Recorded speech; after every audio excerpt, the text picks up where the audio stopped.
in March, I decided to go away for just a very few days, unknown to anybody. I planned to join a friend over a weekend for a period of a couple of days rest in Puerto Rico. The plane, a Pan American Airlines plane, left Miami. There were storms, and I remember a great deal of wind and a great deal of cloud formations and flying above the rain. The plane did go off its normal airlane course. About 3:30, 3:15 in the morning, an hour and 10 minutes out of San Juan, Puerto Rico. To the left of and I was sitting at a window, and I was reclining, trying to sleep, but was not asleep. So this gave, though the windows are small, this gave a complete vista over the wing of the plane, because I was leaning back. A solid-looking, luminous, large object with a greenish core to it, very bright, very large, moving at a fantastic speed. I don't know how fast it was going. I'm not capable of judging it. I don't know how fast the plane was going. It looked as though it were going to hit the plane exactly. The next moment, the pilot veered his plane, that is, he rose quite steeply. Many of the passengers were knocked into the aisle. I would say all but 2 or 3 passengers were knocked into the aisle. Their safety belts were not on. There had been, of course, no indication that anything was going to happen. And, of course, many people were thrown into the aisle. I know as an aftermath, the stewardess and 2 passengers, the Gitlows of Brooklyn, were hospitalized and treated for shock and injuries. The object made, and this was the unusual thing, at least from what I've heard and read of unidentified flying objects, the object made a tremendous amount of noise. Now, whether I think it was from the object, I don't believe it was from our plane, but it made a tremendous roaring sound. But the interesting observation, and all of this happened in a second, and you're amazed how many things one can observe in a second.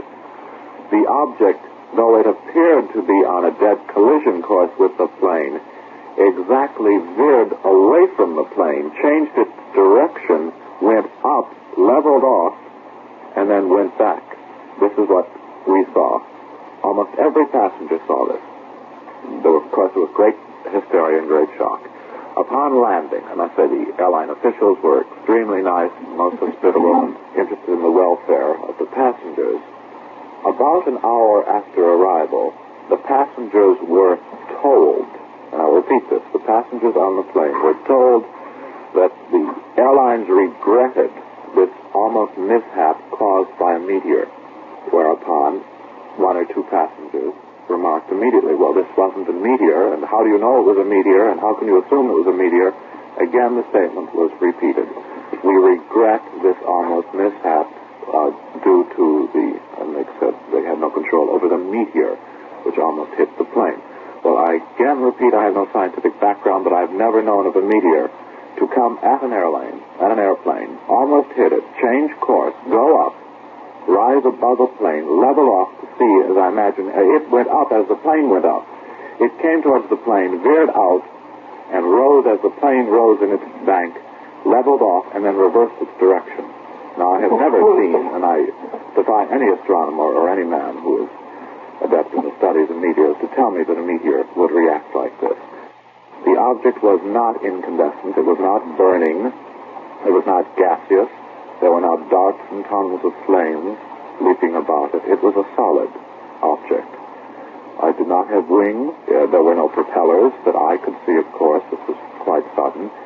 It was more like it wasn't saucer-shaped. It was more like a soup bowl placed on a saucer. It was quite bright, with a steady glow, and it seemed to have a core of green on it. But if an object were going at a straight line, in a straight line, and about on a collision course with an object crossing that line, and the object about to cross it veered up, the object would continue its straight course and pass underneath, would it not, the body. This did not. This reversed and almost backtracked its entire movement the moment it came within range of the plane. And I must say, again, and I repeat, it was not a clear night.